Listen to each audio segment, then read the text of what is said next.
পুলিশের গুলিতে মৃত্যুর অভিযোগে আদালতের নির্দেশে এনআইএ তদন্ত আজ ৬ সদস্যের এক প্রতিনিধি দল এলাকায় আসে। আর এই ঘটনায় ব্যাপক চাঞ্চল্য ছড়িয়েছে এলাকায়। প্রসঙ্গত, উত্তর দিনাজপুর জেলার ইসলামপুর ব্লকের দাড়িভিটে উর্দু নয় বাংলার শিক্ষক চাই আন্দোলনে পুলিশের গুলিতে মৃত্যু 2 ছাত্র রাজেশ সরকার ও তাপস বর্মনের। আর এই ঘটনায় গোটা রাজ্য রাজনীতি উত্তাল হয়ে ওঠে। পরিবারের দাবি ছিল সিবিআই অথবা এনআইএ তদন্ত হোক।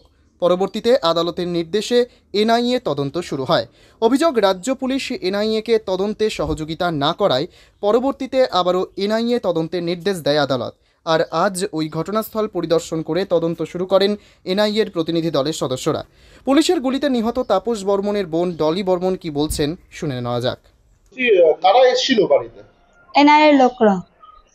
বলছি এসে কি জিজ্ঞাসা করলো যে আপনি কে হন? আমি বললাম কি আমি তাপস বর্মনের বোন হই, ডলি বর্মন। বললো আর বাড়ির লোক? আমি বললাম কি বাবা মা তো নাই, বাবা গেছে ডাক্তার দেখাইতে। বললো কি আচ্ছা ঠিক আছে। এই যে এত টালবাহানার পরে এনআইএ তদন্ত হয়েছে, খুশি আপনারা? হ্যাঁ, আমরা খুবই খুশি যে আমাদের বিচার, আমার দাদার বিচার হবে, শাস্তি পাবে খুনিরা। এটাই।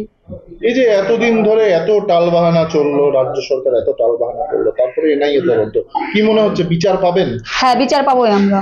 এনআইএ এর উপরে আস্থা আছে? হ্যাঁ, এনআইএ এর উপর আমাদের পুরো আস্থা আছে যে আমরা বিচার পাবো। এনআইএ আমাদেরকে সাথে মানে বিচার দিতে পারবে। ওনারা আবার কবে আসবেন কিছু বললো না? ও সবকিছুই বলে নাই, আমার সাথে ওরকম করে কথা হয় নাই। বললো বাবা মা নাই, আর কথা বলে নাই, চলে গেছে। হ্যাঁ, এর আগে অনেকদিন আগে আসছিল। হ্যাঁ, বন্ধ ছিল। এখন আবার আসছে। আবার কি মনে হয় আসবে নাকি আবার 1 বছর পর আসবে? না না, আসবে, আবার আসবে, বিচার দিবে বললো। কবে আসবে এরকম কিছু বললো? না, এরকম কোনো কথা বলে নাই আমাদেরকে। বলছি যে ওনারা এরকম কিছু বলেছে যে তোমার ভাইয়ের বিচার পাবা তোমরা, এরকম কোনো কথা বলেছে? না, ওরকম তো কোনো কথা হয় নাই আমাদের। কতক্ষণ ছিল? এই 10-15 মিনিট। কি নাম তোমার? ডলি বর্মন। তবে তাপসের পরিবার যে এনআইএ এতেই আস্থা রেখেছে তা তাপসের বোনের বক্তব্যেই পরিষ্কার। উত্তর দিনাজপুরের ইসলামপুর থেকে নিজস্ব প্রতিনিধির রিপোর্ট, টাইমস 14 বাংলা। আপনি কি কিডনির রোগে ভুগছেন? তাহলে আর দেরি না করে আজই আসুন আপনার এলাকার একমাত্র বিশ্বস্ত প্রতিষ্ঠান জীবন রেখাতে। এখানে বিশেষজ্ঞ নেফ্রোলজিস্ট ডাক্তাররা লেজার ট্রিটমেন্টের মাধ্যমে রোগীদের সমস্ত ধরনের কিডনির এবং প্রোস্টেটের অপারেশন করে থাকেন।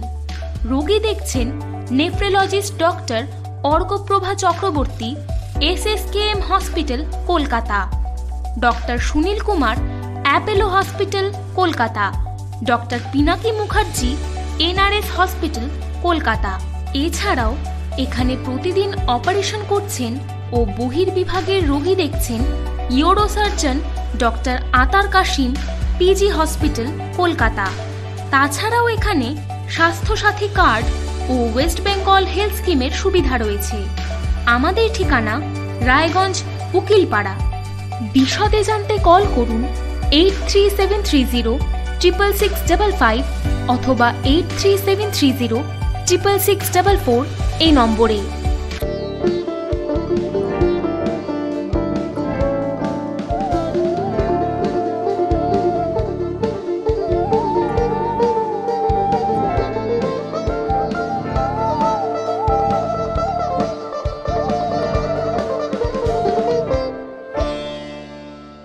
আপনি কি চাকরি পরীক্ষার্থী? চাকরি পরীক্ষার বই খুঁজছেন? তাহলে আজই চলে আসুন সৌর বুক অ্যান্ড ম্যাগাজিন সেন্টারে। এখানে BSc, WBCS, bank, rail, ICDS, nursing, ANM এবং GNM সহ কেন্দ্রীয় ও রাজ্য সরকারি সকল চাকরির পরীক্ষার বই ও ম্যাগাজিন পাওয়া যায়। আমাদের ঠিকানা হরিমোড়, মোহনবাটি, রায়গঞ্জ। বিস্তারিত জানতে যোগাযোগ করুন 9002904090 অথবা 9434347016।